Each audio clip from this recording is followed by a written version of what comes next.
Lamun sira anggeguru kaki hamiliya menungso kang nyata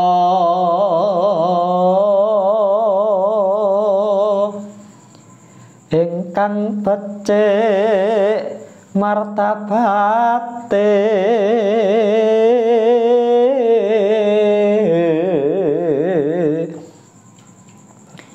sarta kang mruhing hukum kang ibadah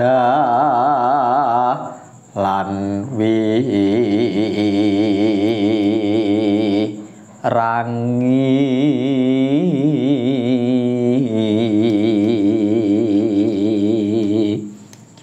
syukur oleh wong tapa ingkang wusah mungkul tan mikir paweweh ing yan iku pantes sira guranana kaki sartane kawruhana.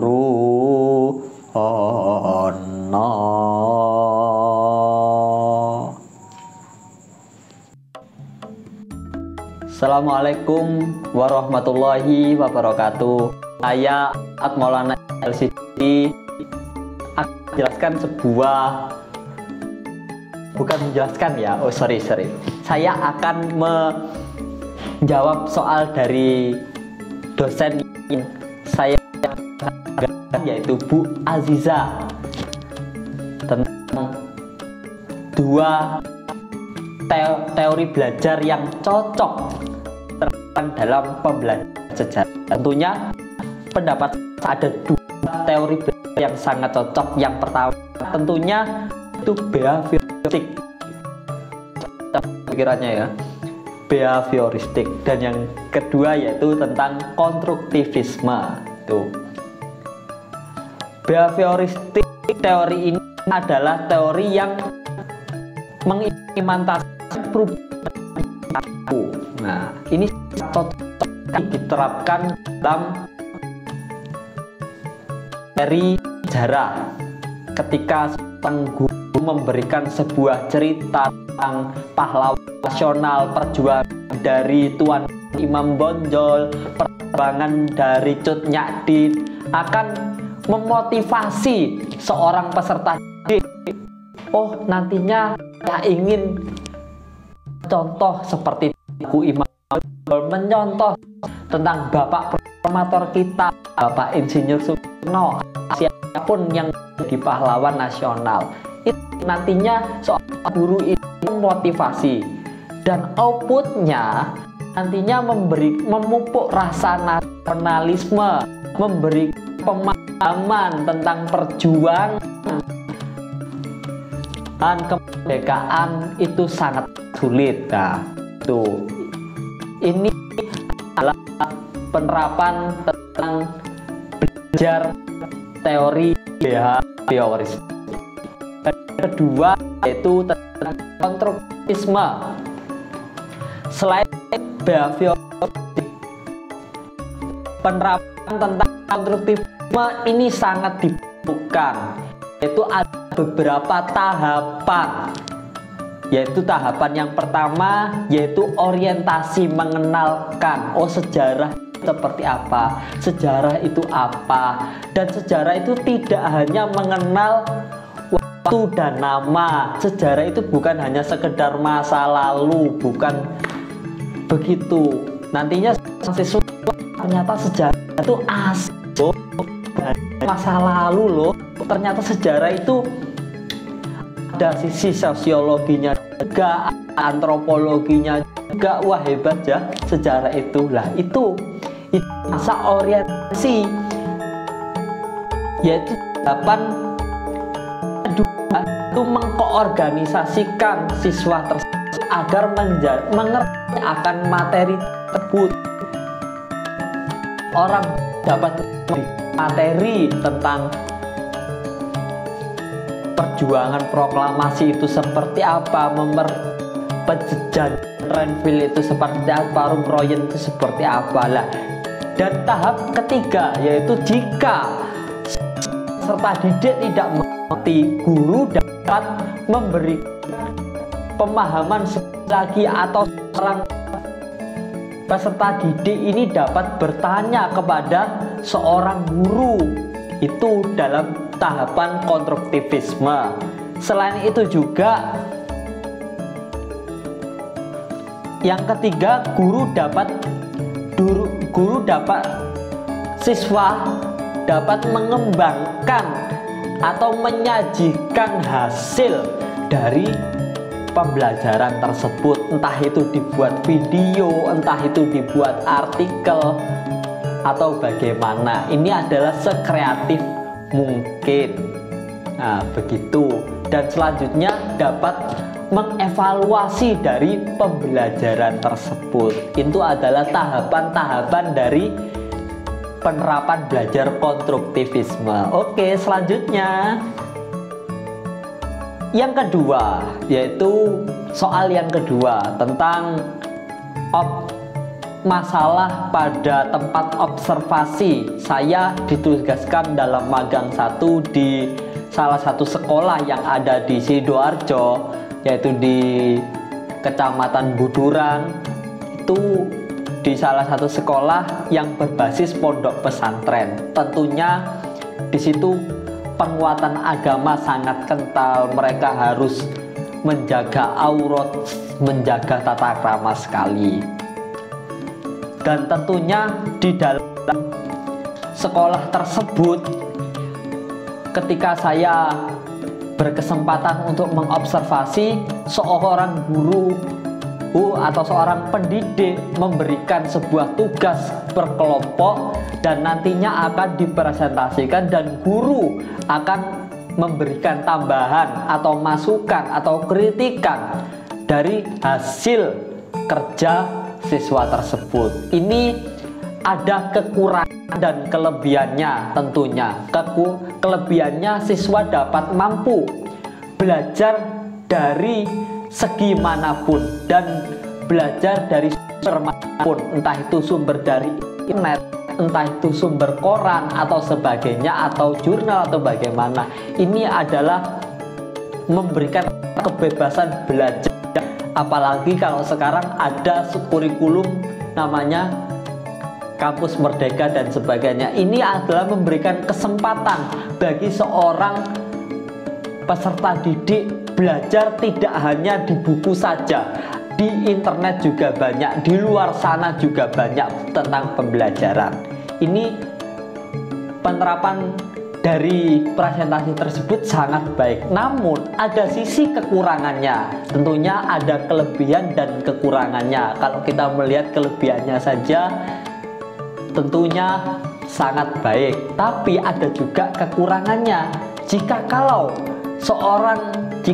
ada sekelompok dari anggota kelompok tersebut tidak aktif dalam pengerjaan tugas, ini sangat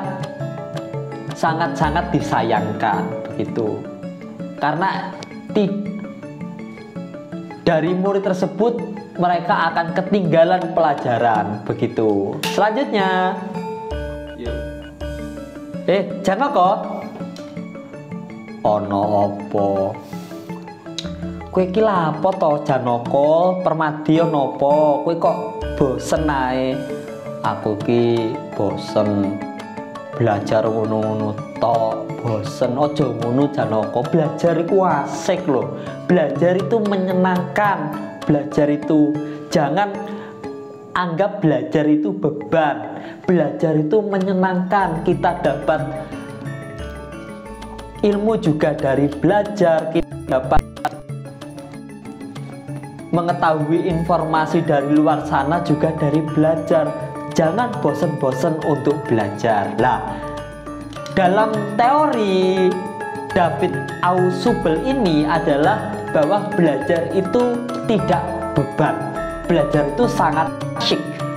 Nah, dalam penerapan teori tersebut, seorang guru atau seorang pendidik dapat memberikan video dari layar proyektor tentang perjuangan kemerdekaan, tentang perjuangan kepahlawan yang berkaitan dengan sejarah. Itu sangat mengasihkan. Jadi seorang peserta didik ini tidak bosan dengan melulu Diponegoro perjuangannya pada tahun sekian dan sekian. Itu tidak bosan kalau peserta didik itu dapat melihat siaran dari proyektor yang diberikan seorang guru. Apalagi seorang video yang guru dapat bercerita berbagai media, atau itu bercerita dalam media wayang atau bagaimana, itu sangat unik sekali gitu.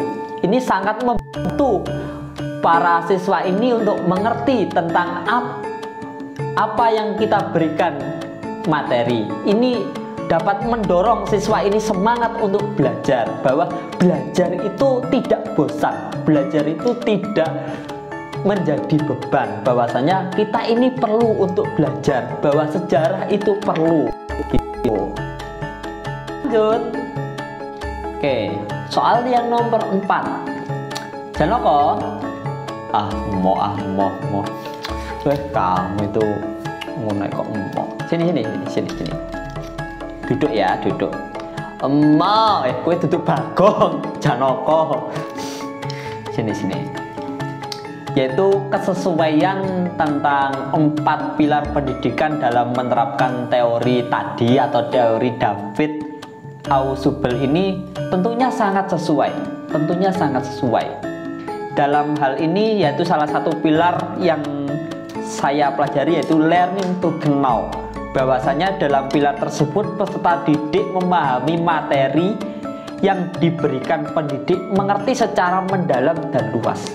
Nah, dengan begitu tentang guru atau seorang pendidik memberikan video tentang perjuangan rakyat Indonesia di layar proyektor, sehingga di pikirannya peserta ini ilmu itu tidak sebatas membaca sebuah buku pelajaran. Ternyata sumber yang lain itu ada di internet, ada di koran, ada di mana. Ini memupuk rasa penasaran dari seorang peserta didik. Ternyata begitu.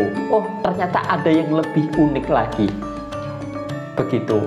Ini sangat memupuk rasa semangat untuk belajar dari peserta didik. Dan tentunya seorang guru dapat berkreatif, entah itu seorang guru dapat menjelaskan di media wayang ataupun media gambar ataupun sebagainya. Ini seorang guru dapat dilatih untuk berkreatif, mungkin untuk mencerdaskan kehidupan bangsa, bahwa guru itu sangat hebat sekali. Wah, gitu.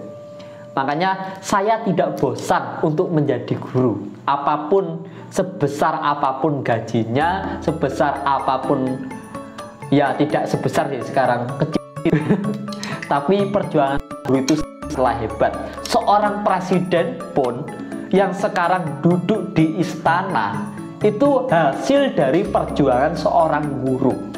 Seorang gubernur pun yang sekarang duduk di Geraha di Surabaya, Ibu Khofifah Indah Parawansa, itu juga hasil dari perjuangan seorang guru. Ya, begitu. Seorang guru itu hebat. Ia ikhlas karena ilmunya, mendidik tidak tanpa pamrih, tidak memandang gajiku segini, perjuangannya gini. Maka dari itu saya lanjutkan tentang menjawab soal yang nomor 5, yaitu harapan saya ketika menjadi guru. Saya menjadi guru ini berdapat satu, yaitu memupuk rasa nasionalisme. Apalagi saya nantinya menjadi calon guru sejarah, saya dapat memupuk rasa nasionalisme dengan cerita-cerita kepahlawanan tentang bagaimana seorang Insinyur Soekarno dan Bung Hatta memproklamasikan kemerdekaan bangsa Indonesia, dan bagaimana tentang perjuangan Cut Nyak Dien yang pada waktu itu yang ada di Sumatera, bagaimana seorang perjuangan Pangeran Diponegoro itu sangat hebat. Mereka leluhur kita yang sangat hebat. Makanya kita patut berbangga menjadi bangsa Indonesia ini. Bangsa Indonesia yang aman, tentram, dan damai sangatlah luar biasa. Makanya di opening tadi saya menyanyi atau nembang dari salah satu lagu Dandang Gulo, lamun siro guru kaki. Jika kamu berguru jangan sembarangan korang, amilio wong kang becik martabate. Jadi kamu memilih guru itu harus benar-benar baik martabatnya. Jangan kita memilih seorang guru itu yang ngawur, yang tidak baik, itu makanya harus hati-hati. Maka dari itu di saya harapan selanjutnya yaitu, apalagi saya guru sejarah, ini teringat kata atau pidato dari seorang bapak proklamator kita, yaitu Bapak Insinyur Soekarno, yang mengatakan jas merah, jangan sekali-sekali meninggalkan sejarah. Ayo kita bayangkan, dari sebuah negara yang hilang akan sejarahnya, wah itu sangat disayangkan jika sebuah negara hilang akan sejarahnya. Maka dari itu, dengan sejarah kita dapat menghargai jasa para pahlawan. Karena apa? Bangsa besar adalah bangsa yang menghargai jasa para pahlawan. Begitu. Maka dari itu, jangan minder untuk kita menjadi seorang guru. Menjadi guru itu sangatlah hebat. Menjadi guru sangatlah hebat. Wassalamualaikum warahmatullahi wabarakatuh. Dadah.